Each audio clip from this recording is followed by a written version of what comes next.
up arrive in the canyon. That's where I long to be with my three good companions. Just my rifle, pony and me. Microciné, bonjour ou bonsoir, ça va dépendre de l'heure à laquelle vous allez découvrir cette nouvelle émission. Nous allons parler aujourd'hui d'un livre qui s'intitule Être au-delà, signé Philippe Ortoli. Le livre est édité chez Passage, avec un S entre parenthèses, dans la collection Focale. D'ailleurs, à ce propos, je remercie Dominique Lani, Pascal Cout et Nicolas Pien, j'espère que j'ai bien prononcé leur nom de famille, pour l'aide apportée à la conception de cette émission. Ce livre est donc signé Philippe Ortoli, et Philippe Ortoli est là, il a accepté de venir pour en parler. Avant qu'on commence à parler du livre, juste savoir bonjour et surtout comment il va. Bonjour, écoutez, je vais plutôt bien. Ouais, voilà, ce sont des temps un peu difficiles, mais ça va. Voilà, c'est des temps un peu difficiles quand même. Hein, ouais, bon. C'est un peu complexe. Bon, je vais pas vous orienter sur l'attente du second tour, mais bon, voilà, disons que voilà. On a connu des moments plus galvanisants, dirons-nous. Voilà. Et bon, exactement, effectivement. Genre, j'ai omis quand même de préciser que vous êtes professeur en études cinématographiques à l'université de Caen. Vous êtes auteur de nombreux articles et d'ouvrages, dont les plus récents sont Il était une fois dans l'Ouest, édition La Transparence en 2010, et Le Musée imaginaire de Quentin Tarantino en 2010 aussi, en 2012 pardon, édition Corlet-Cerf.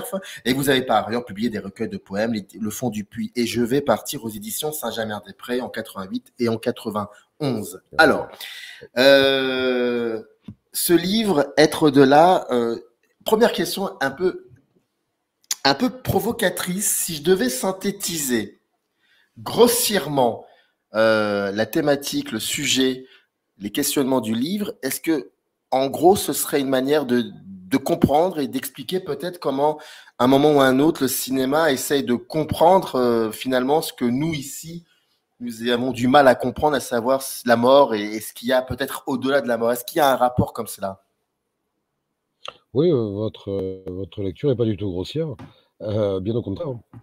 C'est quand même effectivement l'idée première de l'ouvrage, c'est que l'art et le cinéma donc, nous proposent une expérience au-delà de notre propre expérience sensible. Peut nous permettre non pas justement forcément de réfléchir ou de comprendre, mais de ressentir. C'est le propre de l'art justement, de sa vocation première, hein, de ressentir donc une expérience qui par définition ne peut pas l'être dans la vie réelle. Voilà, donc effectivement la expérience qui est au cœur de toutes les interrogations et les doutes, les terreurs de nos civilisations, hein, c'est-à-dire la mort, oui, effectivement. C'est mon parti pris. Voilà. Et est-ce que cette interrogation que vous évoquez, et on le comprend dès le début du livre finalement, c'est que ça a toujours été là. C'est pas quelque chose que le cinéma a découvert ou quand je dis le cinéma, j'entends par là les auteurs et autrices, mais aussi celles et ceux qui questionnent de par leurs écrits. C'est quelque chose qui a été très évident depuis le début. C'est-à-dire depuis 1895, ce rapport à la mort était assez particulier. Et on l'évoquait même dans certains articles de journaux. C'est ce que vous dites dans le livre. Est-ce que, effectivement, et pourquoi, selon vous, c'est quelque chose qui a été tout de suite associé au cinéma, à la mort?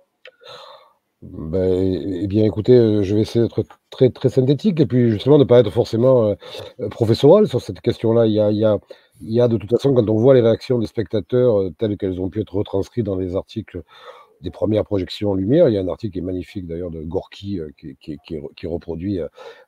On s'aperçoit bien que ce qui impressionne les gens, c'est de voir des personnes sur un écran qui leur ressemblent, qui marchent, qui évoluent comme eux, et qui leur donnent l'impression, justement, cette impression leur donne l'impression, moi je suis pas terrible, qui justement ne sont plus là réellement, ont déjà été d'une certaine manière capturés par cette pellicule-là, et dont on voit en quelque sorte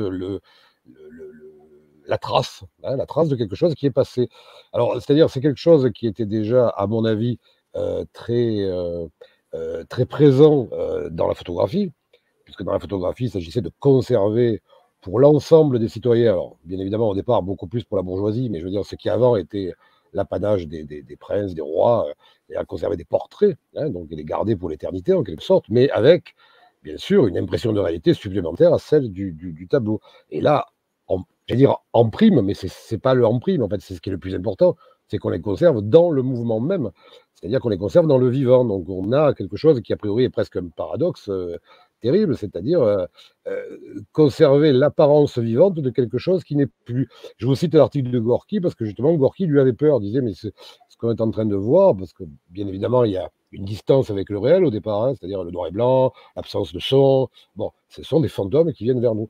Et voilà, c'est pour ça que je dis que c'est plus qu'une véritable interrogation, on va dire, scientifique. Au départ, c'est une forme de ressenti par rapport aux critiques. Et on voit très bien d'ailleurs, je crois que c'est la Poste en 1895 qui dit, grâce à cette invention, on pourra revoir plus tard des gens qui ont disparu depuis longtemps. Bon, et ça, c'est des choses que nous expérimentons tous avec, j'allais dire, les films de famille. Hein. Bon, pour ma génération, c'est le Super 8, je veux dire, mais bon, à l'heure actuelle, en plus, avec ce que permet le téléphone portable ou autre, je veux dire, ce sont des choses, alors, voilà, bien sûr, vous capturez des instants et bah, ces instants vont prendre une certaine valeur. Bon, il faut bien les conserver quand même, voilà, pour plus tard. Voilà.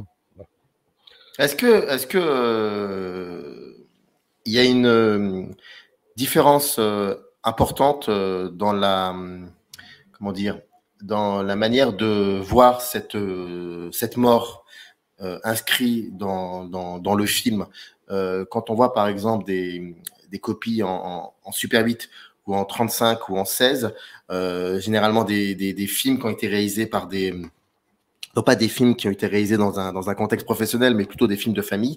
Et quand on voit aujourd'hui des mêmes films de famille réalisés en numérique, est-ce que selon vous, les choses sont totalement différentes dans la perception de ce passage-là, de cette idée de la mort?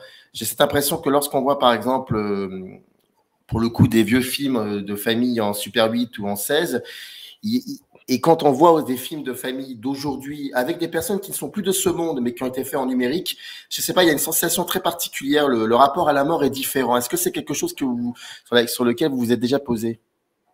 Oui, oui, c'est une question qui est assez, je dirais, non seulement pertinente, mais l'évolution des supports fait que de plus en plus, la mise à distance du réel par le filmage est réduite.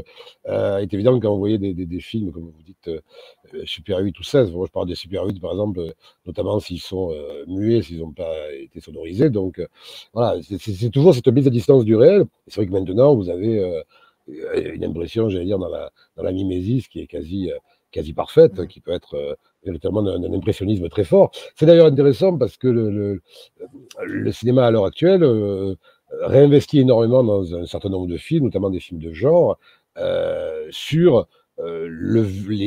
j'allais dire les méthodes anciennes de conservation des instants évanouis, c'est-à-dire le retour au Super 8 dans les films d'horreur, le retour du filmage même vidéo de séries là récemment, dont je ne parle pas d'ailleurs dans le livre là qui est sur ah mince hein, Agence 21, oui, je crois que c'est Agence 21, quelque chose comme ça, qui est sur Netflix.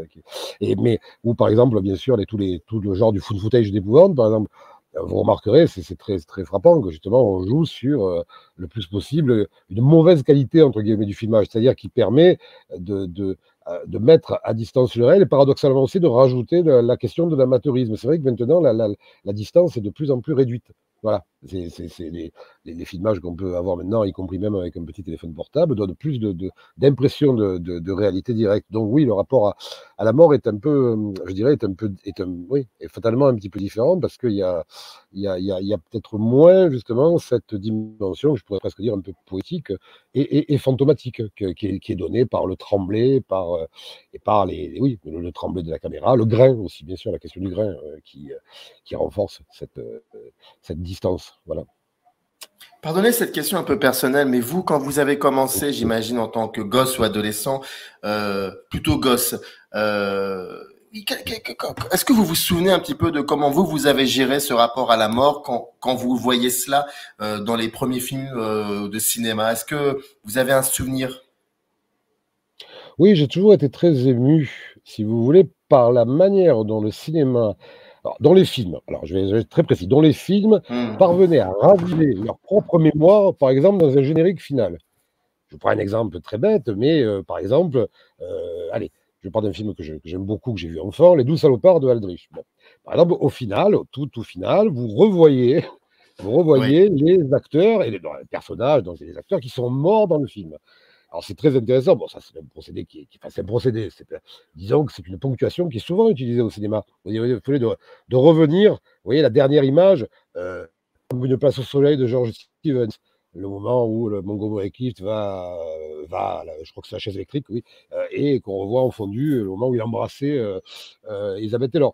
Tout ce qui ramène, si vous voulez, alors là, bon, alors, si on veut avoir des termes un peu universitaires et pompeux, on va dire que c'est la réflexivité du dispositif. Mais si on veut avoir simplement un terme, j'allais dire là encore dans le ressenti, ça vous donne quand même cette impression que le film est comme une espèce de vie qui se déroule et qui nous amène à revoir comme notre propre mémoire des images antérieures. Donc vous me demandez un choc, effectivement, je crois que c'est 12 salopards, mais bon après il y a d'autres, mais c'est ce qui me disons, ce qui m'émouvait énormément au cinéma, ce qui me rendait vraiment très, très sensible, c'était effectivement cette impression que quelque chose avait disparu et que l'image pouvait me la ramener. Ouais, ouais, c'est marrant que vous posiez cette question, parce que ouais, j'en mais parle pas bien.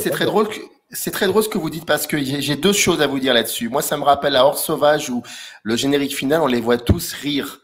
Et c'est très très bizarre parce Oui, que oui, oui. quand on connaît la séquence, enfin, quand on connaît la fin de ces personnages-là, on est assez, c'est ça le génie de Peckinpah, je pense. Mais on les voit tous rire à la fin. Oui, oui, c'est Chacun vrai. d'entre eux, on les voit Ouais. rire. Et par rapport à ce que vous dites sur les 12 salopards, je revois ça aussi, je sais pas, moi, par exemple, pour d'autres films de cet acabit-là, mais on a cette impression qu'à ce moment-là, dans La Grande Évasion, c'est la même chose. On a Oui, oui, la Grande Évasion de John Sturges, bien sûr. oui. Pas l'autre. Pas le meilleur, j'ai envie de dire. Bon. Mais on a cette impression qu'à ce moment-là, Ouais. on Mm. comprend que en fait, c'est très très bizarre, c'est qu'à ce moment-là, finalement, c'est comme si le film nous rappelait à l'ordre en nous disant attention, ce sont que c'est des personnages de fiction. Il y a les acteurs à la base. Et donc, et c'est ça qui est très problématique peut-être aujourd'hui quand on vieillit un peu et qu'on commence à être un peu plus cérébral vis-à-vis du cinéma, c'est de se dire que est-ce que ces films-là c'était vraiment des films de personnages ou plutôt des films d'acteurs? Bah, c'est intéressant votre remarque là, parce que bon, oui, vous pouvez le prendre aussi comme une espèce de dispositif un peu semblable au théâtre, où vous auriez les personnages qui viendraient au final saluer, c'est-à-dire les acteurs viendraient saluer au nom des personnages. Sauf que là, vous les revoyez quand même dans le contexte du film, vous voyez? Vous les revoyez, Hmm. il doit y avoir des exemples, hein, j'imagine, de films où les acteurs reviennent eux-mêmes, pour être, représentés comme tels. Dans le cadre d'un générique, oui, oui, oui, il y en a, oui, oui. Mais là, dans ces exemples dont je vous parle, effectivement, il y a quand même, enfin moi, c'est le personnage pour moi qui revient. Je repense aussi à un film magnifique de Kim Ji-woon qui s'appelait Bittersweet Life, où le Hmm. personnage mort et il y a pas d'ambiguïté, il est mort et bien mort, je veux dire, et où le dernier plan le montre dans un espace de temps indéterminé, je veux dire, où on le voit en train de mimer une espèce de combat de boxe devant une vitre et où il est là, voilà, il n'y a pas de blessure, il n'y a pas de, et d'une certaine manière, là, à un moment donné, ça le fait ressusciter. Bon, ça fait partie des grands, enfin pour moi, des grands possibles justement du cinéma, c'est bien sûr de rendre éternel, voilà, des corps, c'est-à-dire que donc c'est une des modalités principales quand même de ça, ce que j'appelle sa transcendance. Et alors vous me dites cérébral, oui, oui, il y a peut-être un peu ça, mais moi je l'ai jamais ressenti de cette manière-là, si vous voulez, à part vraiment quand il y a une accentuation, si vous voulez, sur tel acteur, en vous disant, en vous rappelant que cet acteur-là a joué tel personnage dans le film. Je pense à la fin du dernier de la liste, par exemple, de John Huston, où Oui.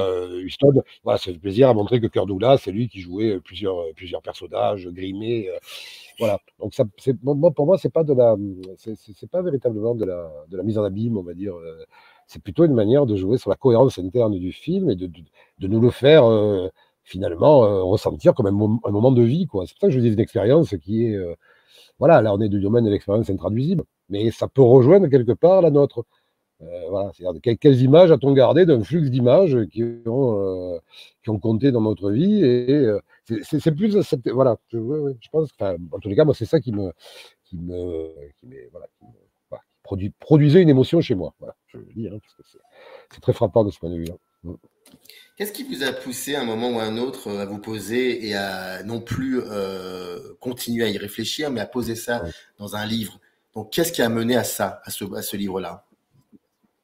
Ah, ben ça, c'est d'une part le fait que j'ai été toujours très intéressé par un cinéma qu'on va dire globalement être un cinéma d'action, même si c'est un peu réducteur.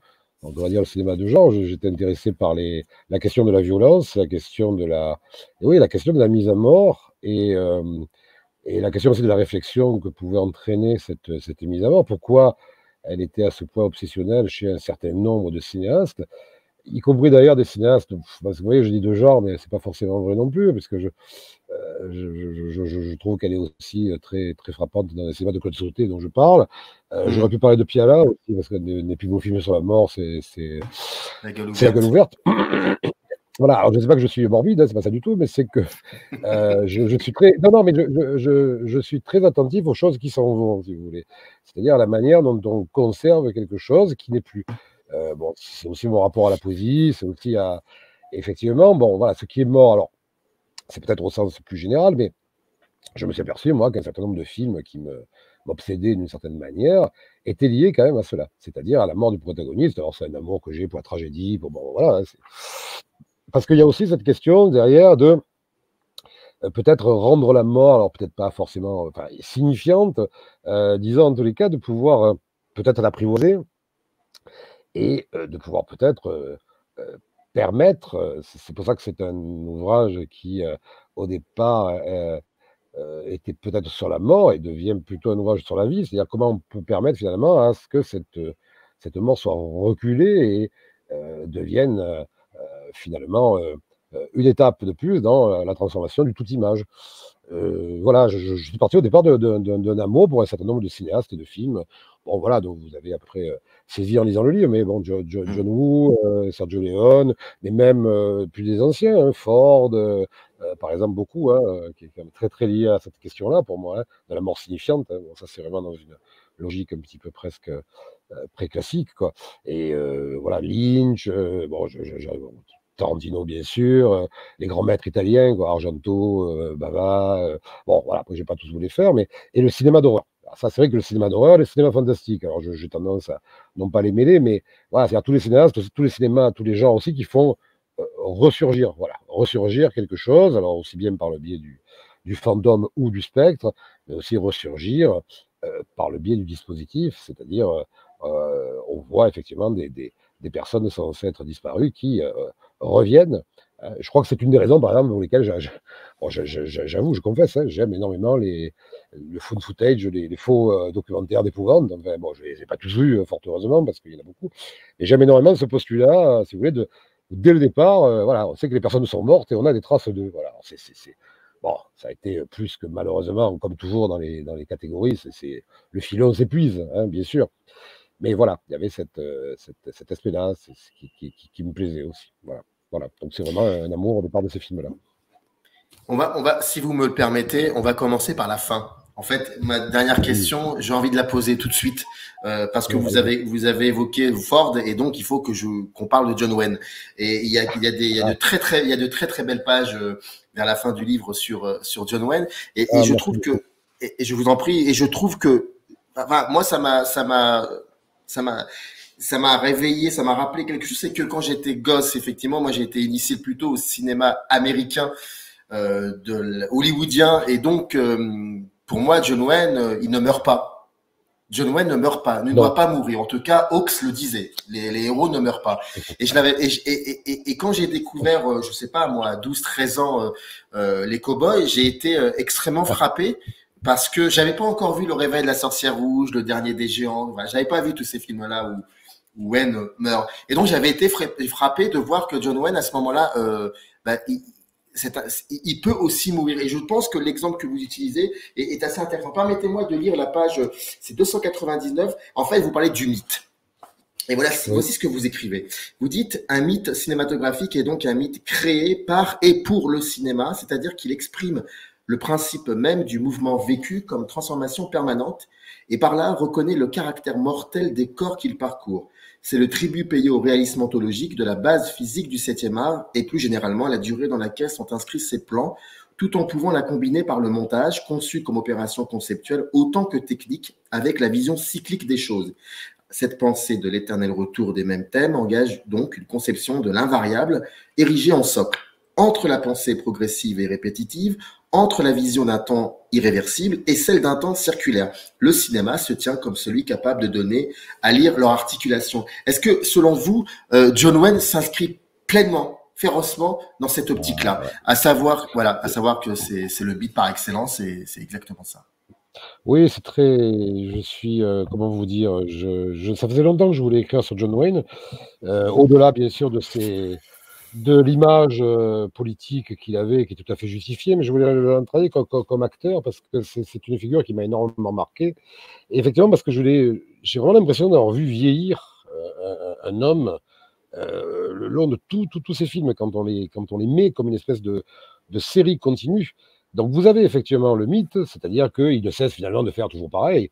Hein, je veux dire, bon, alors, il le fait mieux chez Hawks et chez Ford que chez d'autres, mais bon, il affronte toujours les méchants, il essaye de rétablir la civilisation, bon, ces éléments-là, donc on retrouve.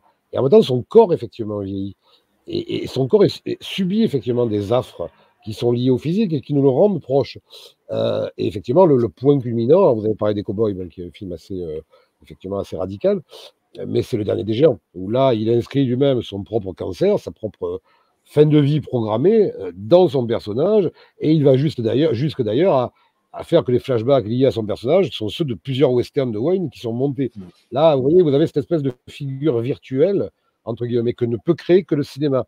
Alors bien sûr que si on devait faire un ouvrage sur Wayne, il faut prendre en compte tout ce que ses interventions, la médiatisation de ses interventions et de son engagement politique à droite, voire à l'extrême droite, ont pu constituer dans l'ensemble. Ça, je suis d'accord sur les Star Studies. Mais moi, c'est pas ce qui m'intéresse, si vous voulez. Moi, ce qui m'intéresse, c'est à l'intérieur des films, de quelle manière. Et Wayne, en plus, il a une caractéristique, je trouve, assez remarquable et qui a été assez peu mise en valeur.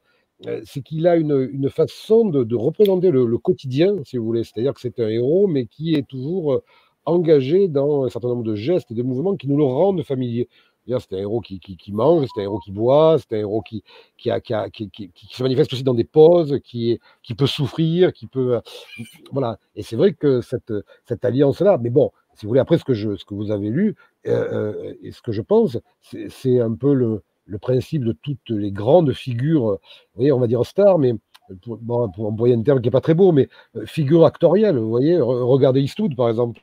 Regardez Eastwood, qu'est-ce que ça fait de le voir dans Koi Macho, où il a peine à marcher, il a peine même à parler. Bon, vous voyez, ce corps qu'on connaît depuis les westerns de Léon, et tout ce que ça a pu évoquer.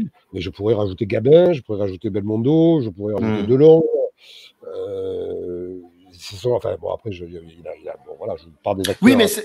Oui, mais excusez-moi de vous interrompre, Philippe. C'est que les acteurs que vous nommez, c'est des acteurs français, et eux, quand ils étaient jeunes, ils n'avaient aucun problème à jouer des personnages qui mouraient, quoi, vers la fin.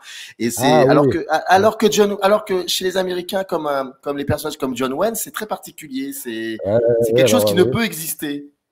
Ouais, vous avez raison. Ouais, vous avez raison. C'est peut-être pour ça que j'ai choisi lui, effectivement. Non, je réfléchis parce que j'essaie de trouver un autre exemple. Il y aurait peut-être effectivement Gary Cooper aussi qui serait un peu dans cet ordre-là, mais Gary Cooper, c'est très très rare qu'il meure à l'écran, enfin du moins dans ses derniers films.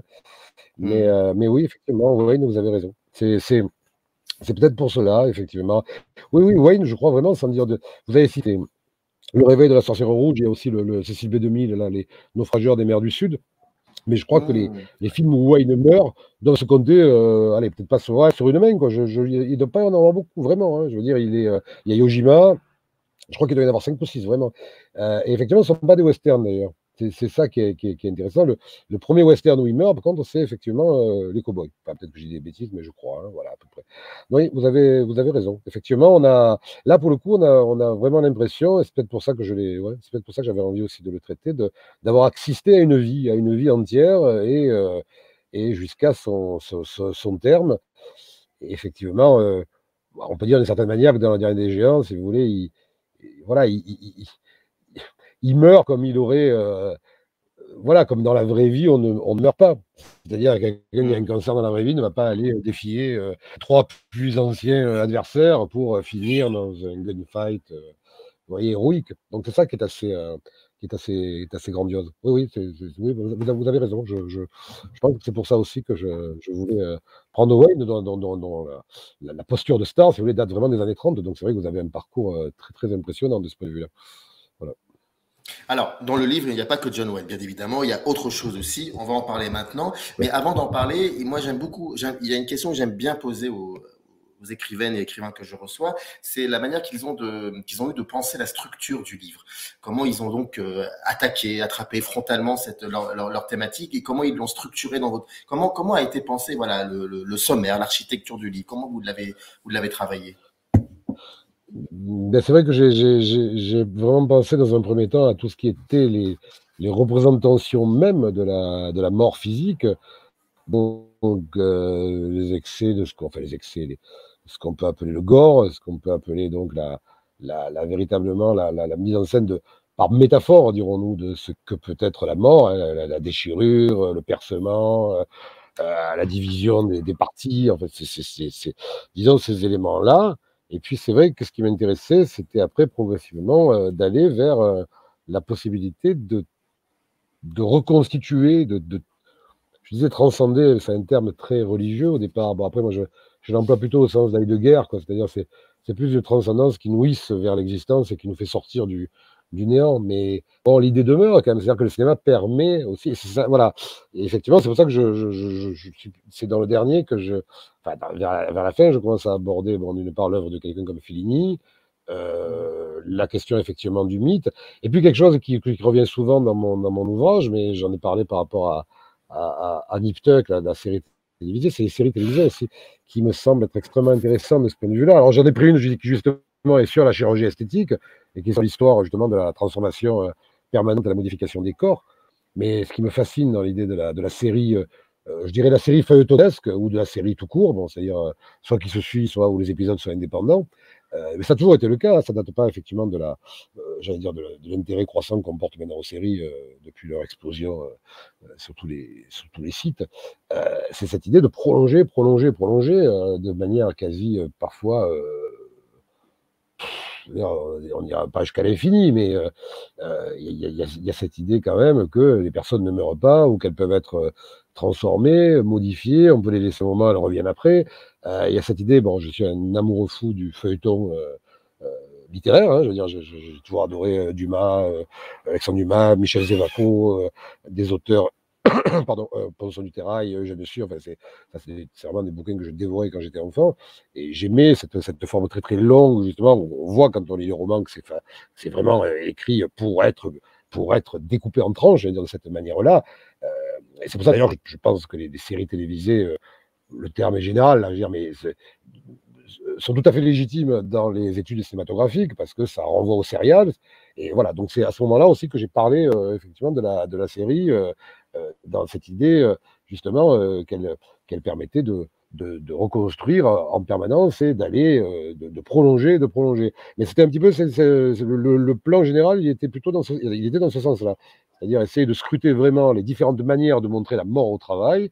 Donc prendre à bras le corps aussi cette question qui revient régulièrement sur la violence, c'est-à-dire comment montrer, peut-on tout montrer, enfin bon voilà, bon ça j'en ai parlé suffisamment, j'en ai beaucoup parlé parce que fatalement vous tombez sur voilà les questions depuis le fameux article de Rivette sur Capot, mais c'est des choses qui reviennent régulièrement sur voilà, le droit de montrer une violence perpétrée sur un être humain. C'est pour ça que j'ai aussi voilà, parlé de genres extrêmes comme le torture porn, où je suis revenu sur Salo. Enfin, voilà. Et après, effectivement, après, voilà, ce qui m'intéressait, c'était qu'est-ce qui se passe après. C'est-à-dire, cette expérience physique qu'on nous demande et qui est très désagréable, est-ce qu'elle se limite simplement au montrer? Et là, je ne le pense pas, justement.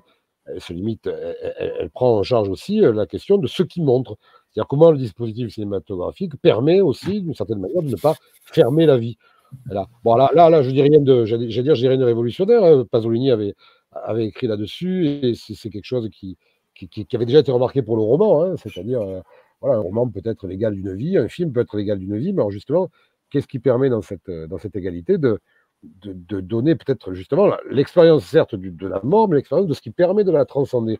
Donc c'est vrai qu'on touche aussi automatiquement à ce qui m'intéressait chez Fellini, et c'est pour ça aussi que j'ai cité des écrits de personnes qui étaient des personnes de foi, hein, comme l'évêque Amédéephre, par exemple, qui était il y a eu beaucoup d'écrits sur le cinéma faits par des gens qui étaient pardon, qui était très religieux, hein, F, mais même Bazin, bien sûr, hein, sur cette question de la transcendance, que j'ai pas du tout limité simplement à la question religieuse, hein, moi, hein, mais qui me semble importante. Elle est présente au cinéma. Je veux dire, on peut pas l'évacuer, quoi. De quelque chose d'autre. Alors, je sais. Voilà. Alors, peut-être que j'ai mal lu, mais il y a une série que vous ne nommez pas et qui peut-être ne présentait pas forcément d'intérêt pour vous. Mais là, j'y pense à cette série. Une série comme Code Quantum. Est-ce que c'est pas aussi une manière de défier la mort à chaque fin? Oui, oui, Code Quantum, oui, absolument. Ah oui, non, mais en fait, bon, oui, vous avez raison. Non, mais je veux dire, oui, oui, non, effectivement, oui, Code Quantum, oui. Oui, mais il y en a plein. Enfin, je veux dire, je suis fasciné, moi, par les séries, si vous voulez. Donc, moi, j'ai beaucoup écrit dessus, mais dans des choses, dans différentes publications. Mais oui, Code Quantum, absolument. Mais bon, ce qui m'avait frappé, par exemple, bon, maintenant, on peut spolier parce que c'est vieux, hein, mais bon, c'était Lost, quoi. C'était Lost, Ah que je oui. trouvais, de ce point de vue-là, même si beaucoup ont détesté la fin, enfin, bon, voilà, là, pour le coup, c'était vraiment la question même de la mort qui était prise à bras le corps. Et je dis pas que ça expliquait tout, mais voilà, ça aussi, ça aurait été un exemple assez. Mais le principe même de la série engage de toute façon cette. Si vous voulez, voilà, c'est pas du feuilleton de dire allez, to be continued. Enfin, il y a toujours quelque chose d'autre qui va se rajouter. Et c'est un moyen aussi, bon, bien sûr, c'est un moyen de maintenir le spectateur ou le lecteur en haleine, mais c'est aussi une manière de lui dire non, ils sont pas encore morts, quoi. Voilà. Alors, on ne pourra pas parler de tout ce qu'il y a dans le livre. Il y a il y a quand même j'en suis vraiment désolé. En tout cas, je précise pour celles et ceux qui nous regardent que dans le descriptif de cette vidéo, comme d'habitude, il y a un lien. Vous cliquez dessus et vous tombez sur le livre pour vous le procurer. Il y a 2-3 petites choses sur lesquelles j'aimerais bien revenir, qui, effectivement, pour lesquelles je suis très sensible. Vous en avez nommé un d'ailleurs. On va en parler bientôt. Mais voilà, on va même en parler tout de suite d'ailleurs. C'est le fameux travelling de Capot. Parce que ça n'est pas forcément pour parler uniquement de l'article de Jacques Rivette, mais moi ça me renvoie surtout à une question fondamentale, c'est comment filmer la Shoah, comment filmer tous ces films là où il est difficile de représenter quelque chose qui était à la base déjà irreprésentable. Et donc j'aimerais bien vous lire ceux qui nous regardent, page 78. Voilà, c'est quand vous parlez donc du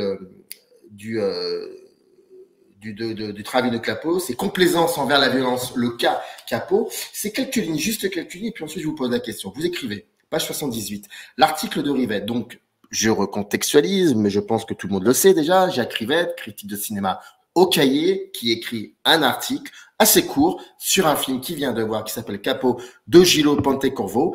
Et cet article s'appelle De l'abjection et il est extrêmement connu pour la virulence de ses propos. Je pense qu'aujourd'hui, on ne pourrait pas écrire comme cela. J'en suis même persuadé. Donc, Rivette écrit, j'en suis sûr, et c'est là pour ça, on ne peut pas me contredire. et donc, vous écrivez, l'article de Rivette semble loin et pourtant il est très proche. Le cinéaste de la religieuse en veut à Pontecorvo parce qu'il lui reproche de ne pas réfléchir à ce qu'engage le fait de filmer la mort et de se contenter de la magnifier alors qu'elle se situe dans un temps et un lieu hors de toute possibilité de reconstitution compte tenu de l'absolu du mal qu'il, au pluriel, consacre. Pourquoi, pour vous, c'était important de parler de cela, de ce travail de Capot? Ah là là, je pourrais. Bon, je vais faire bref, synthétique. Parce on que a le cet temps, article. on a le temps, vous inquiétez pas. Ah, on a le temps. On a le temps. Voilà. Ce que vous disiez est très juste, c'est-à-dire que cet article, effectivement, c'est ce type de prose-là, engagée, véhémente, littéraire. C'est vrai qu'on a du mal maintenant à imaginer qu'on puisse encore écrire des articles pareils. Mais cet article est devenu une espèce d'élément fondamental de la doxa sur que peut-on montrer et pas montrer.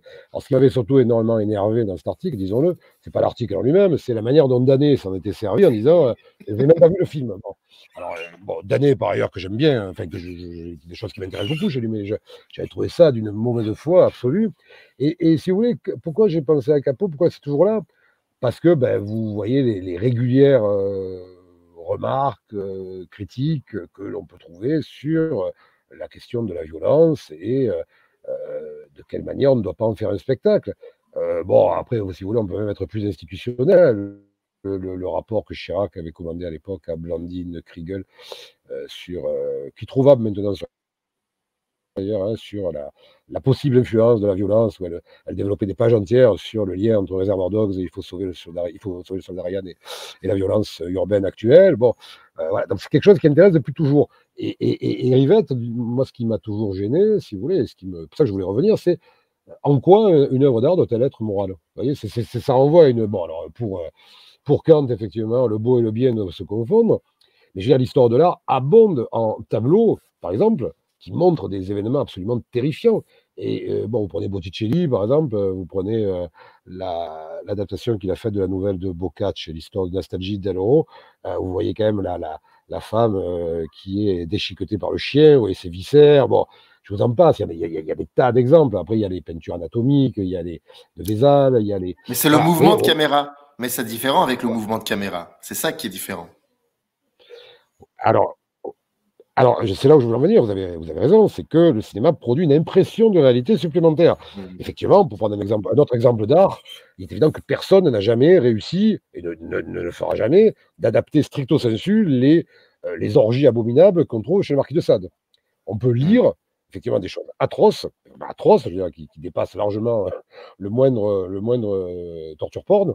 On ne peut pas le voir. Donc, ok, bon, c'est ça qui détermine. Mais on est dans une forme artistique, que cette forme artistique emploie de véritables corps et effectivement les engage dans une imitation du vivant, n'empêche pas qu'elle participe de la représentation. Et Aristote, je ne vais pas faire le vieux con, là, mais Aristote dit déjà dans la poétique, non, mais il le dit dans la poétique, comment ça se fait qu'on peut jouir dans la représentation d'éléments, il parle même de cadavres et de cadavres ou d'animaux maltraités, c'est rigolo d'ailleurs, ça rejoint presque Cannibal Holocaust, alors que dans la vie réelle, ces spectacles-là nous feraient détourner le regard.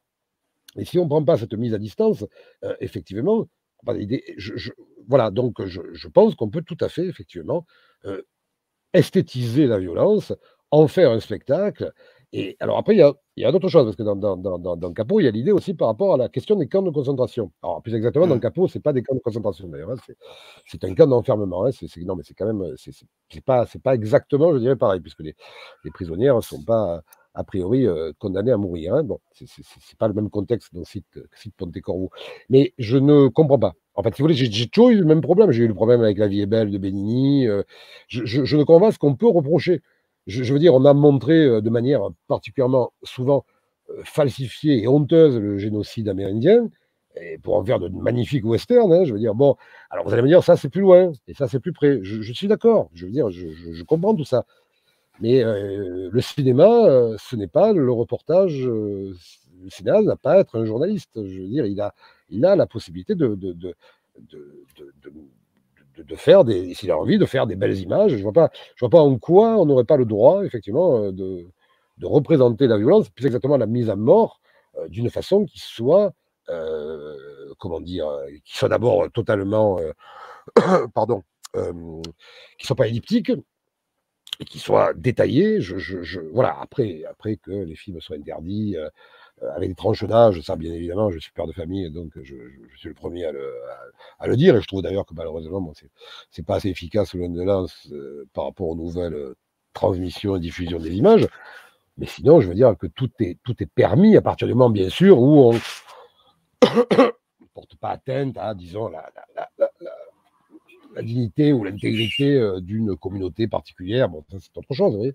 Voilà, donc en fait, c'est par rapport à ça. Moi, ce qui m'intéresse, c'est la représentation de la violence, parce que la violence physique, parce qu'elle est une métaphore possible de la mort. Quand je dis la mort au travail, la mort en tant qu'elle est en train de s'effectuer, et qu'elle permet aussi à l'art de se confronter en montrant à ce qui, finalement, est peut-être une de ses raisons d'être. C'est-à-dire comprendre de l'intérieur, et déjà ressentir. Vous voyez, enfin bon, ça me semble irriguer toute l'histoire des arts, ça, cette question de la mort. Alors je suis pas pour les essences, moi, non, je dis pas que c'est l'essence de l'art, hein, mais quand même se confronter avec ce qui nous échappe. Et représenter, ça peut être un moyen de se confronter à ce qui nous échappe, y compris même dans le pire détaillement. Voilà. Parce que bon, au-delà, si vous voulez, Capot en soi est un film tout à fait estimable. Hein, je veux dire, Pontecorvo, en plus, est un cinéaste, donc, un cinéaste vraiment passionnant, hein, qui a réalisé La bataille d'Alger, qui est un film remarquable, qui a réalisé Quemada et Marlon Brando. J'ai jamais vraiment compris l'acharnement qu'il y avait contre Pontecorvo, qui est traité par Serge Danet d'obscur cinéaste de gauche, d'ailleurs, ça me fait rire, enfin, comme ça. jamais vraiment compris l'acharnement qu'il y avait contre ce film-là, que j'ai vu, et qui est visible, enfin, qui est un film, bon, qui est, voilà, je vois pas ce qu'il a de condamnable. Mais quand vous déroulez cette vision, vous avez tout qui vient avec. C'est-à-dire, vous avez le pourquoi le cinéma bis, enfin, pourquoi on a appelé un certain cinéma bis, pourquoi tout un cinéma américain, italien, japonais, coréen, enfin, a été mis de côté systématiquement et considéré toujours comme une espèce de vivier de mauvaises pulsions à assouvir. Vous voyez? Et c'est et ce qui est marrant, enfin ce qui est marrant, c'est pas marrant, mais ce qui est intéressant, c'est quand vous voyez des cinéastes reconnus par contre comme auteurs qui empruntent cette voie-là. Je pense à Pasolini dans le magistral Salaud, qui est peut-être le premier film de torture porn, hein, d'une certaine manière, parce que c'est quand même un film qui décrit des tortures atroces qui sont pendant toute la durée du film. Vous voyez? Et bon, on voit bien là qu'il y a un problème. Je veux dire, on voit bien qu'il y a un problème, je veux dire, parce que dans Salaud, on montre. Pasolini montre, hein, je veux dire, on voit bien les langues être découpées, on voit les viols, on voit les gens forcés de manger leurs excréments. Enfin, il y a tout un tas de voilà. Alors, je parle de celui-là parce que c'est peut-être le. Alors, c'est vrai que Salaud est plus digne que Cannibal Holocaust, hein, j'allais dire, mais c'est intéressant de voir que il y a tout un pan du cinéma, si vous voulez, c'est pas qu'il est caché, il y a une volonté de censure aussi là-dedans, parce que ça renvoie toujours à l'idée de Kant, c'est-à-dire l'idée que l'œuvre d'art ne doit pas, en quelque sorte, porter atteinte à la dignité humaine. Et on prend l'être humain comme étant une base, c'est-à-dire en disant que, bon, ben, puisqu'on ne peut pas trouver d'autres critères, la beauté de l'œuvre d'art va se mesurer à la manière dont elle a de magnifier l'être humain. Bon, c'est ce que dit Kant globalement dans la critique du jugement. Mais et on en est toujours là, quoi. C'est-à-dire, on en est toujours là. C'est-à-dire, on a toujours la critique à dire, par exemple, ah, tel film est génial parce que justement, il n'est pas complaisant dans la violence. Et alors, bon, mais alors Sam Peckinpah qui est complaisant. Enfin, vous voyez, après, je ne pense pas que ce soit des critères, si vous voulez, intéressants. Étant entendu, je le répéterai jamais assez, je veux dire, entendu qu'on parle de cinéma, on parle de représentation artistique. Je ne parle pas, bien sûr, de snuff movie, enfin, qui d'ailleurs n'existe pas, mais je parle pas des saloperies qu'on peut voir sur Internet ou autre, hein, voilà, je ne parle pas des clips de Daesh, je ne parle pas de choses comme ça. Ça, c'est autre chose, je veux dire. Hein, vous voyez, voilà. Mais dans le cinéma, à partir du moment où on sait très bien que c'est du faux. Bon, alors, je ne parle pas bien sûr des enfants, mais pour les adultes, on sait que c'est du faux. Donc je ne vois pas en quoi il y aurait une interdiction. Voilà. Moi, je suis contre l'inféodation de l'art à la morale, quelle qu'elle soit. Bon, je pourrais dire pareil de la pornographie, hein, je veux dire, mais bon, là, en l'occurrence, c'est pas la pornographie vraiment qui m'intéresse au sens de genre cinématographique, mais il y a cette idée pornographique dans ce type d'image. C'est-à-dire le fait de l'obscène. L'obscène, c'est effectivement tout ce qu'on ne montre pas. C'est faire ramener à la vision quelque chose qui n'est pas montré, qui n'est pas montrable. C'est-à-dire tout ce qui est rapport au corps. Vous voyez, c'est très rare au cinéma que vous voyez des personnages aller aux toilettes. Bon, ça arrive, hein, chez Almodovar, bon, ça arrive, hein, je veux dire, mais voilà, c'est tout ce qui est rapport au corps, à ce qui est dans notre intimité. Voilà. Et c'est très dérangeant. Alors que ça soit très dérangeant, oui. Voilà. Mais en même temps, pourquoi ne pas le montrer? Et pour Pontecorvo, je vois pas en quoi dans le capot, je vois pas en quoi il porte atteinte, je veux dire, à la dignité des personnes qui sont mortes dans des camps. Je veux dire, donc on ne devrait pas représenter. Mais je comprends cette idée, hein. C'était l'idée de Lanzmann par rapport à Shoah. Et vous voyez, dans une pratique documentaire, ça, je la comprends beaucoup plus. C'est-à-dire l'idée de dire, ben, je ne filmerai que les lieux maintenant, je ne montre pas d'images d'archives. Ça, c'était Lanzmann. Shoah, c'est magnifique. Et voilà. Après, vous avez d'autres démarches, bon, où, au contraire, vous allez avoir des images d'archives entremêlées. Bon. Mais ça, ça me semble pas être vraiment du même ordre. Voilà. J'ai jamais compris ce qu'il y a pu avoir sur La Vie est belle, par exemple. C'est-à-dire, tout le cinéma italien, c'est le grand cinéma italien, la comédie italienne, c'est toujours nourri de la manière dont elle représentait avec distance des événements abominables. La comédie italienne est foncièrement tragique. Hein. Je veux dire, par exemple, qu'est-ce qu'il y a eu à ce moment-là? On ne devait pas faire rire avec, mais bon, voilà, j'ai du mal à saisir. Je comprends ce qu'il y a derrière, mais je pense que c'est encore une histoire de morale. Une histoire de morale, et la morale, moi, j'ai du mal avec quand on est en art. Je répète, quand on est en art. Hein, je ne suis pas en train de vous dire que je me repais voilà, sur Internet d'images de. Voilà. J'étais, par exemple, profondément choqué quand j'ai appris que Cannibal Holocaust, je l'ai appris bien après, ils avaient vraiment dépecé de manière atroce cette pauvre tortue.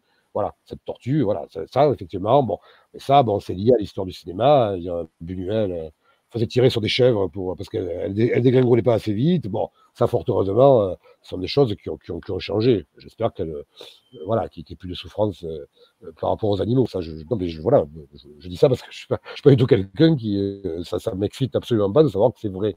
Vous voyez, au contraire, moi j'aime, voilà, j'aime aussi la violence, surtout quand elle est stylisée. Vous voyez, voilà. Voilà, c'était la raison. Voilà, j'arrête là sur Mais, Capot. mais, mais Voilà, après, je répète, j'ai rien. Oui, oui, vas-y, vas-y. non, mais c'est marrant Oui, parce que ouais, Cannibal vas-y, Holocaust, vous connaissez l'anecdote de Cannibal Holocaust. Vous la connaissez très bien, j'imagine. oui, enfin, oui, oui, On oui. a demandé aux vrais acteurs de venir parce que les gens pensaient qu'ils avaient été. Ça, c'est Ah oui. extraordinaire. Les gens pensaient que les acteurs s'étaient fait bouffer dans le film. Ah ouais, mais Toujours. Deodato, c'était un grand précurseur des phénomènes viraux Internet. Lui, je veux dire, il a fait. Bon, ça avait été vendu un petit peu comme ça au départ, Blair Witch aussi. On a vraiment retrouvé les cassettes. Bon, mais c'était moins. C'était plus spectaculaire à l'époque de Holocaust. C'est quand même de la pellicule. Et puis, en fait, les acteurs sous contrat ne devaient pas venir à la projection. Mais il y a une autre question là que vous évoquez. Enfin, c'est pas, vous ne l'évoquez pas. C'est une question que vous détaillez, que vous questionnez énormément dans le bouquin. C'est quand le ou la cinéaste filme la lente progression de la mort sur un corps. Et par exemple, le documentaire, oui, enfin, le documentaire de Nicolas Ray et c'est terrible, je me souviens plus. Nix Movie, oh là là, Wenders, c'est horrible. Et voilà, Wenders, exactement. Et Wenders, ouais, c'est, oh là là, je magnifique. vieillis mal. Donc ça, par contre, est-ce que parce que le film avait été aussi énormément Ouais. hué, enfin pas hué, mais critiqué, sévèrement critiqué dans la manière que Wenders avait, cette complaisance qu'il avait de filmer, Nicolas Ray, le cinéaste, en train de mourir progressivement. Et donc ça, c'est quelque chose qui était important dans le bouquin. C'est quoi exactement, selon vous, si on peut appeler ça comme ça, est-ce qu'il y a pour le coup un projet esthétique de Oui. filmer cette mort Ah, au oui. travail, comme vous Oui. dites, en Il y a progression? même, oui, oui, c'était même devenu, pour moi, c'est presque devenu un peu un genre à part entière, d'une certaine façon, ce qu'on pouvait appeler les films à caméra à la première personne. Je cite aussi un film que je trouve absolument magnifique de Peter Friedman qui s'appelle Silver Lake Life, Foo from Here, où c'est un amant, enfin un homme filme la lente progression de la maladie du sida, c'est début des années 90. Il y avait eu Hervé Guibert qui s'était filmé lui-même, La pudeur de La pudeur et l'impudeur. l'impudeur. Bon, la pudeur et l'impudeur, vous avez bon, enfin, je vais pas tous vous les faire, mais il y en a plusieurs. Après, il y a Cavalier qui avait filmé la maladie de sa femme. Bon. Mais effectivement, c'est très frappant dans X-Movie parce que ça a été sans doute je pense, un des premiers à aborder ça. Le projet esthétique, il est effectivement de saisir par la caméra les processus de détérioration comme autant physique, comme autant aussi de métaphores du travail de la mort. C'est ce que Jean Kelevitch, dans son ouvrage sur la mort, je ne vais pas toujours citer des philosophes et faire donner l'impression que je suis philosophe, c'est pas du tout le cas, hein, mais dit justement, nous ne connaissons jamais la mort, mais nous connaissons effectivement différents moments qui peuvent lui servir de métaphore. Et ça, nous le connaissons tous. Je veux dire, quand nous sommes malades, quand nous sommes à plus forte raison blessés, mais également, j'allais dire, bon, ou quand nous perdons quelqu'un, même si c'est une perte symbolique, nous avons ce sentiment d'avoir un manque, vous voyez. Et c'est vrai que filmer la détérioration physique, alors ça demande un courage effectivement fondamental, ça demande bien sûr un accord, mais je veux dire par là que ce sont moi, des films que je trouve absolument magnifiques. Les trois d'ailleurs, le Guibert, le Friedman et le Wenders, je trouve ça absolument magnifique parce que en détaillant ces processus, c'est pas faire de la complaisance. La complaisance, je me demande ce que ça veut dire d'ailleurs. Je veux dire, s'il y a des gens qui s'excitent sur ça, bon, je trouverais ça un peu. Bon, mais après tout, pourquoi pas, chacun, c'est bon. Mais c'est aussi saisir l'humain dans ce qu'il a de plus beau aussi, c'est-à-dire de volatile et de la résistance qu'il peut opposer à cette volatilité. C'est-à-dire que la personne, certes, est en train de mourir devant nous, mais le fait même qu'elle veuille conserver quelque chose et que l'autre apporte disons, cet œil, c'est aussi une façon de montrer comment l'esprit peut résister au corps. Voilà, si vous me parlez de projet, par exemple.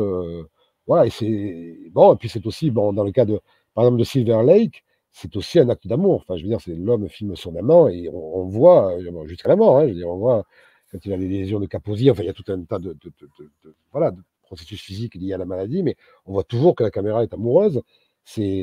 Alors là, bien sûr, on est dans un système, si vous voulez, qui est extrêmement, comment vous dire, dangereux, entre guillemets, parce que, voilà, on est proche de ce qu'on pourrait appeler la télé-poubelle, on est proche de voilà, la télé-réalité, c'est limitrophe, vous voyez.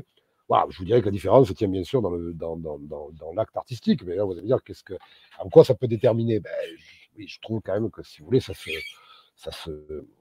ce sont des films. Voilà. Alors, c'est sûr que là, la matière est vraiment la matière réelle, quoi. Donc, c'est d'autant plus touchant au poignant. Après, bien sûr, vous voyez, c'est pas, comment vous dire, ça peut être très extrêmement dur. Je veux dire, moi, il y a un film qui m'a énormément marqué sur ça. Je sais même pas si oui, j'en parle, mais pas beaucoup. Mais c'est Le Amour de Haneke. Mm. Mais Amour Haneke m'a marqué pour plusieurs raisons. Mais juste par rapport à ce dont on parle, là, c'est Emmanuel Riva.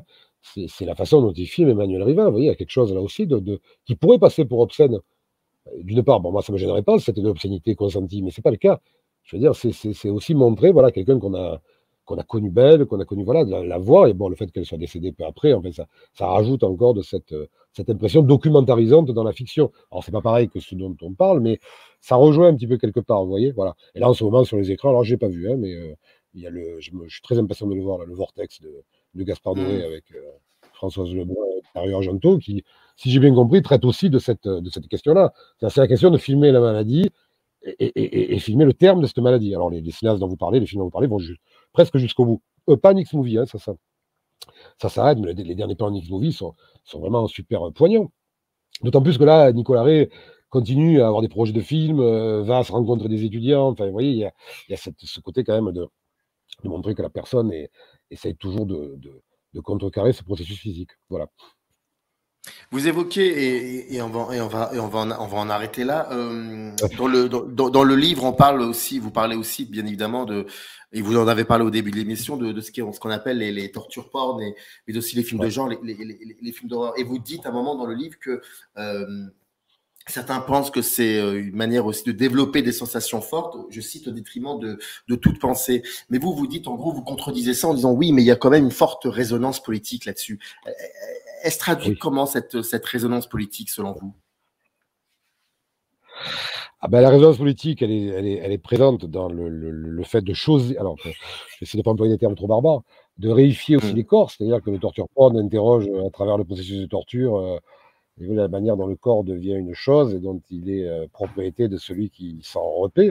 Ça, c'est. Alors, vous allez me dire, on fait aussi du spectacle avec ça, mais c'est parce que aussi c'est aussi une manière, en détaillant cela, non pas de nous mettre à égalité, mais j'allais dire de pas considérer cet acte-là comme effectué par des monstres absolus, mais de le montrer dans une dimension quotidienne et réelle. Alors après, c'est vrai que c'est un genre là aussi qui est assez protéiforme et il y a un excellent ouvrage de Pascal Franquex dessus, c'est un des rares qui a écrit en France sur cette question-là. Je suis pas forcément fanatique d'ailleurs de ces films-là, mais je les trouve intéressants. Voilà. Film d'horreur, c'est différent parce qu'il y a divers types, on va dire, on va dire de manières de provoquer le dégoût. Mais c'est intéressant, hein, si vous voulez, même si vous prenez le terme film d'horreur, vous voyez que c'est quand même un genre qui est généré par une impression, c'est-à-dire par le souci de faire jaillir une sensation chez le spectateur, c'est-à-dire l'effroi, le dégoût, vous voyez, donc c'est quand même, initialement, c'est un genre vraiment extrêmement qui parle au sens, quoi. Voilà. Le coup de la pensée, oui, c'est par rapport à tout ce qu'on dit sur le cinéma dit post-moderne. J'ai du mal là aussi avec ça. Si vous voulez, j'ai du mal parce que je vois pas en quoi, mais là ça rejoint, il n'y a pas que la question du torture porn. Hein, je veux dire, voilà, je vois pas en quoi Pulp Fiction ne donne pas à penser. Je veux dire, bon, voilà, je comprends pas. Ou même le dernier combat de Luc Besson. Ce sont des films intéressants, enfin, de toute manière. Le torture porn, effectivement, on rentre là aussi dans une frontière qui est, je l'avoue, hein, litigeuse. Parce que c'est vrai que ça demande aussi, voilà, de voir des films où des personnes en torturent d'autres pendant des heures. Mais je le répète, c'est le postulat même de Salo de Pasolini, qui est un film, je vais dire, voilà, universellement reconnu comme étant une œuvre fondatrice, même si là aussi, là, ça a fait couler beaucoup d'encre. Voilà, mais c'est pourquoi filmer, voilà. Et je dis politique, oui, parce que bon, dans Salo, c'est évident, quoi, mais c'est aussi une manière de montrer le corps marchandise dans la société de consommation. C'est aussi une manière, des fois, de montrer pardon, la réappropriation, on va dire, des codes de domination.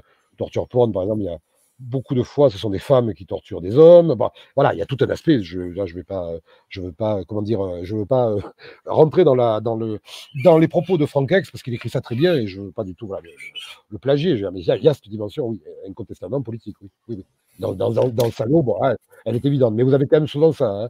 C'est souvent effectivement une question de mettre à nu les relations profondes de pouvoir. Voilà. Et en demandant finalement, est-ce que finalement ça n'est pas ça n'est pas aussi une manière, si vous voulez, de représenter quelque chose que nous avons tous peut-être au fond. voyez, c'est là où c'est dérangeant et malaisant.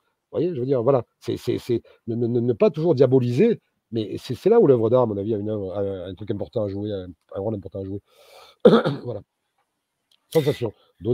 Procurer des sensations et mettre mal à l'aise, voilà. Parce que sinon, si on est toujours avec des gens comme nous, c'est-à-dire gentils, bienveillants, enfin j'imagine vous aussi. Enfin, vous voyez ce que je veux dire?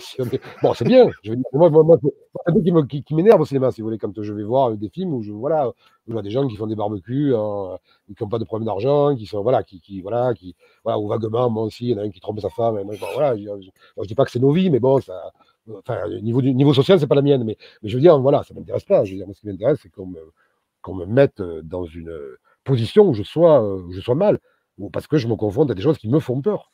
Vous voyez que voilà, bon, enfin, vous avez compris. Ah non, mais non, mais j'ouvre une petite parenthèse. J'aimerais bien savoir ce que vous. Voilà, j'avais pas du tout prévu cette question, mais c'est par rapport à ce que vous venez de dire là. J'ai envie de voir, enfin, de me sentir mal, de voir des.